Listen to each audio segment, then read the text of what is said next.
Eh bien salut à tous les potes, c'est Théozinho et bienvenue sur ma chaîne. Avant tout, je voudrais vous souhaiter une très bonne année à vous, supporters lensois. On espère une année pleine de réussite pour nos lensois et un maintien à l'issue de la saison. Ça passe déjà par ce match, une rencontre au Groupama Stadium sur la pelouse de l'actuel leader du championnat de France, l'Olympique Lyonnais.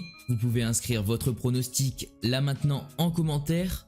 Si vous obtenez le bon score, vous marquez un point dans le tournoi des pronostics. Félicitations à Cadévan du Nord, Polomado et Gizmo qui marquent un point pour leur bon prono du match face à Brest avant la trêve. J'affiche le classement juste ici et nous on démarre avec le contexte du match. Comme je l'ai dit, ce match signale la reprise pour nos 100 et or. Ces dernières saisons, on a souvent eu du mal en début d'année, donc j'espère que ce ne sera pas le cas. On a repris depuis un peu moins d'une semaine.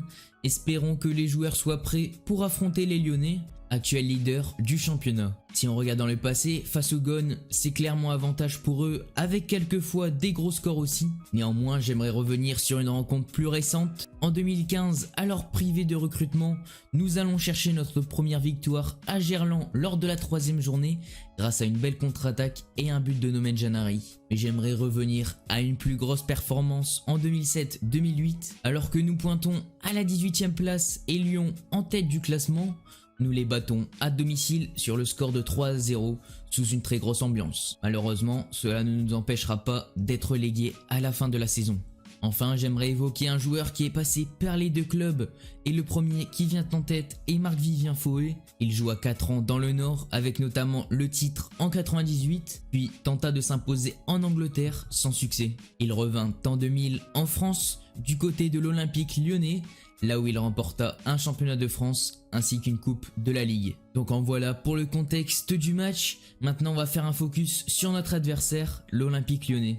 Alors après un début de saison difficile et l'enchaînement des matchs nuls, l'OL s'est parfaitement relancé en cette fin d'année 2020 et a retrouvé sa dynamique qui lui avait permis d'aller en demi-finale de Ligue des Champions cet été. Ils sont invaincus face à leurs concurrents directs comme une victoire 4-1 face à Monaco, un match nul un partout contre Lille et une victoire mi-décembre au Parc des Princes. Les recrues ont eu du mal à s'adapter, Kadewere a ouvert son compteur de buts qu'en octobre, mais maintenant il enchaîne les buts. Lors de ses 2 derniers matchs, pour lui c'est un but et une passe D. Le milieu de terrain Lucas Paqueta aussi montre tout son potentiel. Il a marqué lors du dernier match face à Nantes. Cette année, puisque Lyon ne joue pas de compétition européenne, ils peuvent se concentrer pleinement sur la Ligue 1 et pourquoi pas rêver du titre. En tout cas, ils devront tout de même faire face à quelques absences comme celle de Marcelo en charnière centrale qui est suspendu. De plus, Bruno Guimaraes semble être d'ores et déjà forfait puisqu'il a été testé positif au Covid. Il est donc bloqué au Brésil puisqu'il n'a pas de test négatif, donc sa présence paraît déjà compromise.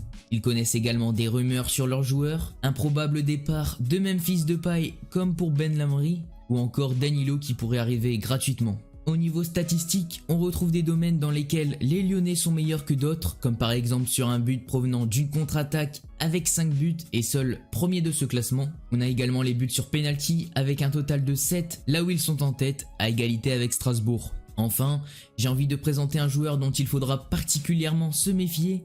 Son nom rime avec danger, c'est Chino Kadewere qui, comme je l'ai déjà dit, est en pleine forme. On ne sait pas s'il va revenir dans la même que celle fin 2020, mais il faudra s'en méfier de la première à la dernière minute. On le connaît depuis l'année dernière puisqu'il évoluait en Ligue 2 du côté du Havre. C'est avant tout un attaquant très dynamique, bon aussi à la passe et qui devant le but ne laisse aucune chance aux gardiens. C'est pourquoi il va falloir des défenseurs en jambes qui puissent contrôler Kadewere. C'est ce qu'on va voir tout de suite avec les compositions. Alors c'est généralement quand Lyon est favori qu'ils ont le plus de mal. Ça tombe bien, nous sommes les outsiders. Si l'on compare nos principes de jeu à ceux des Brestois, ils étaient allés chercher un point au Groupama Stadium. Alors justement, qui aligné? On a un effectif large et de qualité à notre disposition.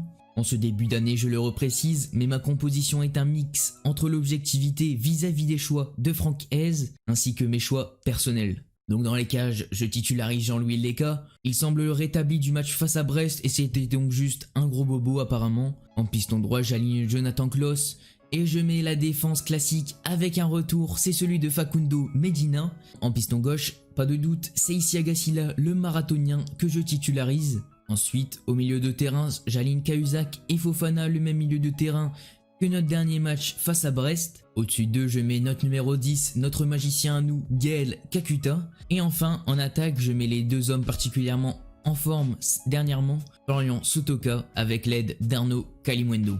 Donc oui, je veux croire à Medina en ce début d'année. Il s'est pleinement ressourcé en Argentine et a retrouvé sa famille. En Amérique du Sud, c'est l'été, il fait chaud. Donc Medina a très bien récupéré et j'espère voir le Medina de septembre en 2021. La ligne du milieu de terrain, je reproduis celle de Brest avec cette fois-ci Kakuta en 10. J'ai hésité à reproduire les 3 attaquants devant et donc de sacrifier Kakuta. J'avais vraiment apprécié le pressing des 3 qui permettait de mettre une pression immédiate sur les Brestois, mais laisser sur le banc Kakuta dans ce genre de match, ce n'est pas le meilleur choix. Cependant, si l'on raisonne avec objectivité, ce n'est pas ce match sur lequel il faut tout miser en plus à Lyon chez le leader, mais plutôt garder ses armes et tout miser face à un concurrent direct et la réception de Strasbourg samedi. Donc en voilà pour les compositions. Maintenant on va passer à mon pronostic. Je rappelle également que vous pouvez écrire votre pronostic en commentaire pour justement le tournoi des pronos. Personnellement, pronostiquer en reprise de saison n'est pas évident. Si Lyon recommence comme ils ont fini 2020, ça me paraît difficile, mais notre capacité à embêter les plus gros me donne envie de dire le match nul. Je ne vais donc pas faire dans la fantaisie, mais un 0-0 ou un 1 partout va être mon pronostic. Comme je l'ai dit précédemment, il faudra ménager quelques joueurs pour la rencontre face à Strasbourg qui arrivera très vite ce samedi soir, un match qui sera à ne pas rater face à un concurrent direct au maintien. Et donc en voilà les gars pour cette vidéo d'avant-match. Bien sûr, j'espère que les Lensois vont aller chercher la victoire, même si ça me paraît difficile. Vous, si la vidéo vous a plu, vous pouvez mettre un pouce bleu ainsi que vous abonner. Moi, je vous dis à plus dans une prochaine vidéo. C'était Théozinho. Allez, salut et allez Lens!